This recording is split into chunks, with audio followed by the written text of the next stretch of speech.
"This house is mine now," Emily shouted, waving a piece of paper in my face. "Dad promised it to me before he died. Here's the proof." Her smug smile made me angry, but I stayed calm. "My name is Olivia, and I'm 35 years old. I never thought I'd have to fight for my own home, especially against family. This house was a beautiful Victorian-style home where my father-in-law, George, had lived for 40 years. He passed away 3 months ago, and things have been peaceful until today." Emily walked around my living room, running her hands over the furniture I had carefully restored. "You need to pack up and leave by the weekend," she said. "I'm meeting with a realtor on Monday." I almost laughed at how bold she was. This house had been my home for 10 years. My husband James and I had put our hearts into fixing it up, keeping its old charm while making it comfortable. George had lived here with us for the last 5 years, and we had cared for him through his illness. "Emily," I said calmly, "I think you should sit down." She spun around, her fancy purse swinging. "Don't treat me like a child, Olivia. Look." She shoved the paper toward me again. "Dad wrote this before he died. He wanted me to have the house." I looked at the note. It was written in shaky handwriting and only said, "Emily, I want you to have the house." No signature, no details, just those few words. "Where did you find this?" I asked. "In Dad's study last week, when I was helping you clean," she said, making air quotes. In reality, she had come over uninvited and gone through George's things while I was at work. At that moment, James walked in. He stopped when he saw his sister standing there, looking angry. "Emily, what's going on?" "I'm taking what's mine," she said. "Dad left me the house. I have proof." She waved the note at him. James looked at me, confused. I gave him a small nod, and he understood. We had expected this. "Emily," he started, "that's not—" "Don't try to stop me," she snapped.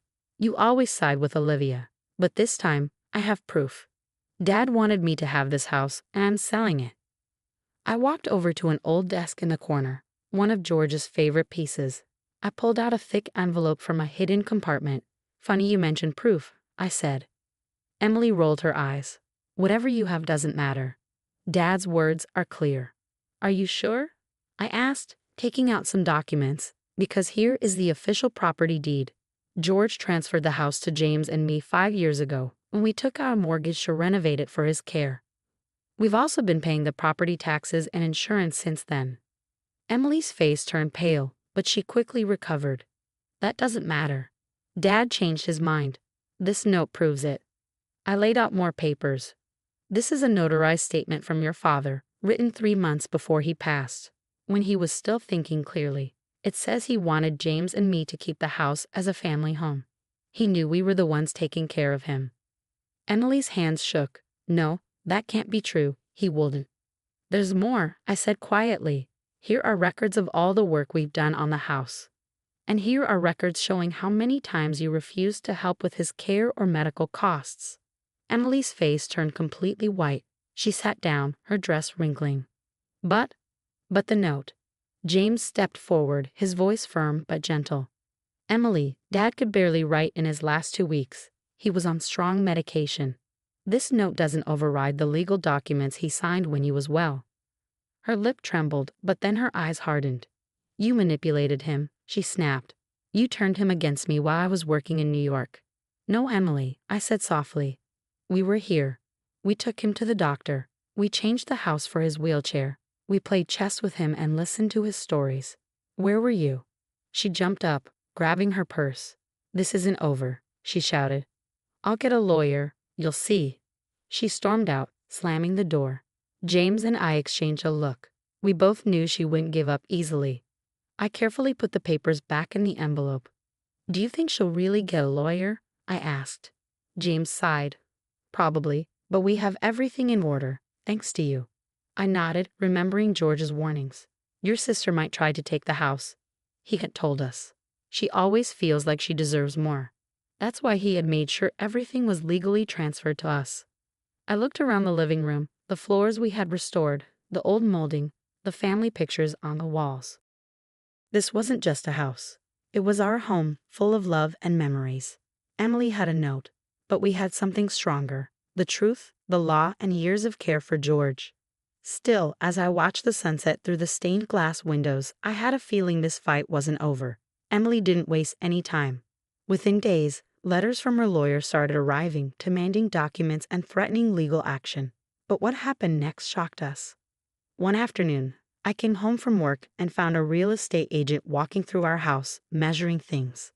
Emily stood in the hallway, smiling smugly. "What's going on?" I asked, dropping my bag. "Just getting the house assessed," Emily said sweetly. "My lawyer says we need to know its market value before the case moves forward." The real estate agent looked uneasy. "I didn't know there was a dispute over ownership," she said, glancing between us. "There isn't," I said firmly. "This is private property and you're trespassing. You need to leave." Emily's smile faded. "Don't be difficult, Olivia. This will go smoother if you just cooperate." I pulled out my phone. "You have 2 minutes to leave before I call the police."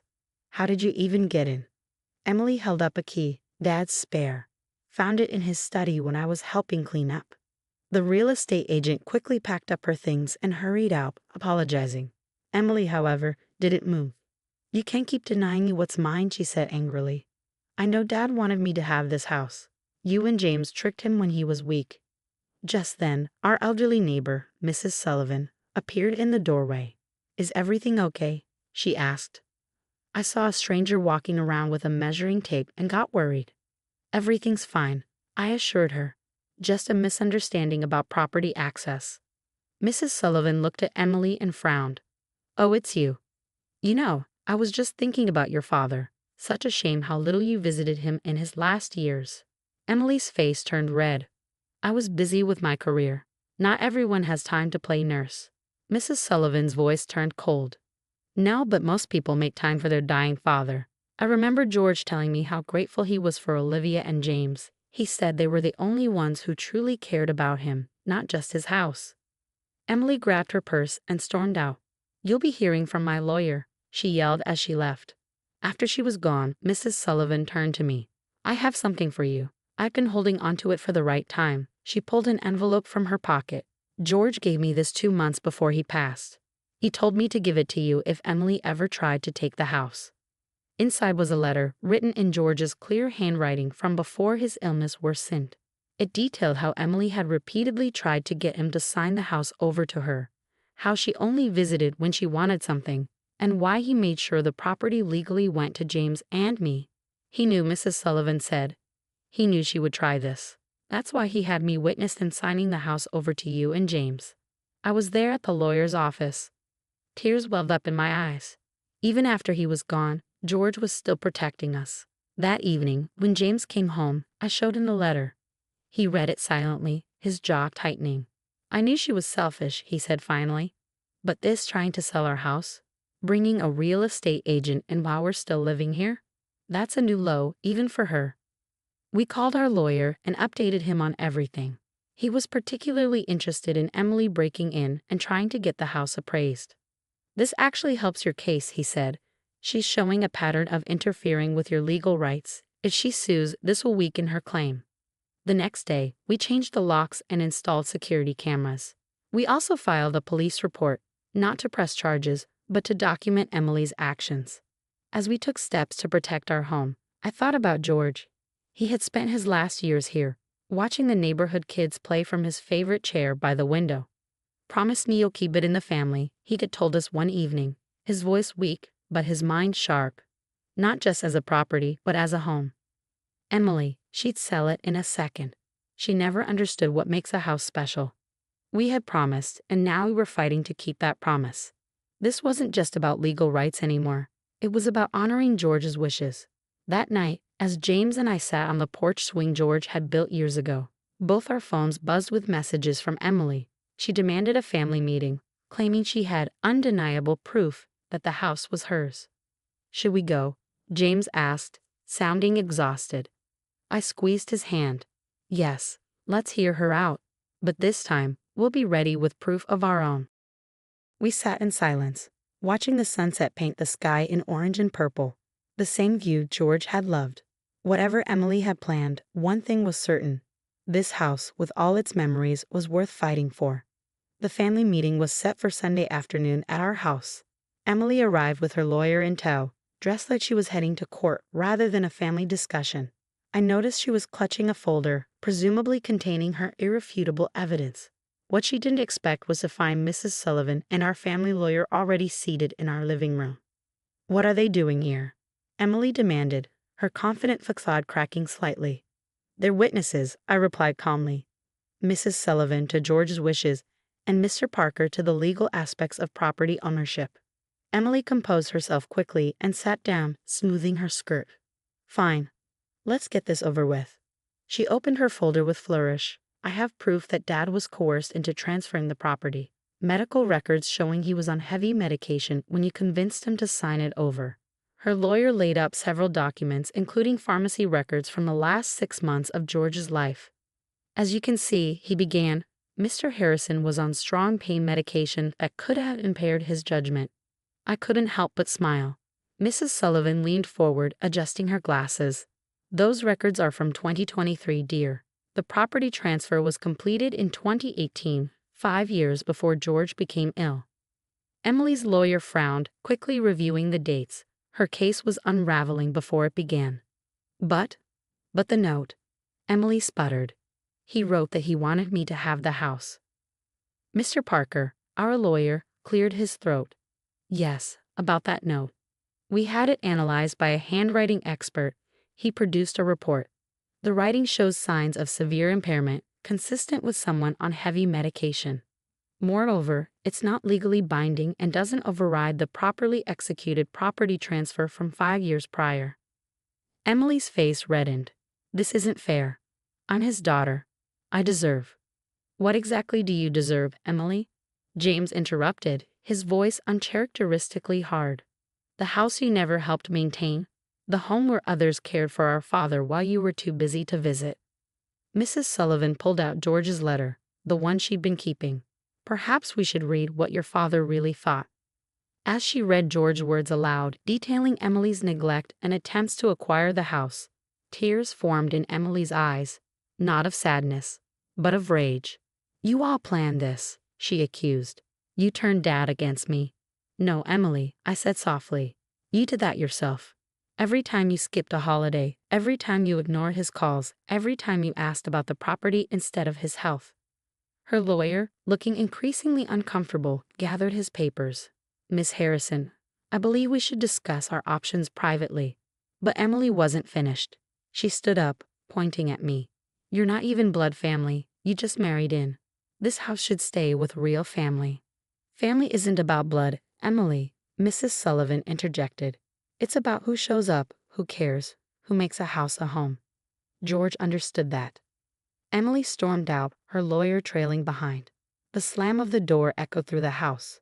The same sound we'd heard countless times during her teenage tantrums years ago. In the following weeks, we received notice that Emily had dropped her claim to the house. Her lawyer's letter included a formal apology for the unauthorized entry and attempted property assessment. We later heard through family friends that she'd taken a job offer in California, as far from the house and its memories as she could get.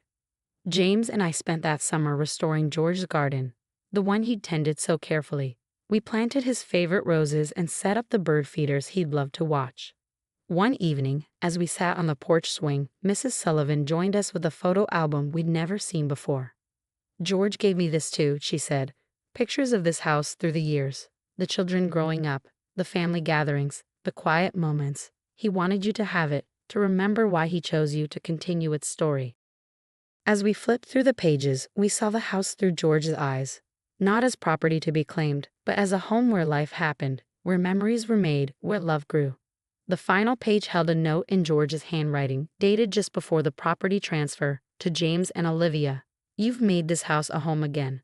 Thank you for giving me peace in knowing its future is in the right hands." We still get Christmas cards from Emily, impersonal and signed with just her name. But the house remains what George wanted it to be, a family home, filled with love, laughter, and the kind of care that can't be measured in property values or legal documents.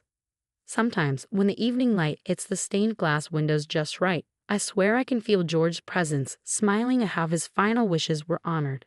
Not just about the house, but about understanding what really makes a family.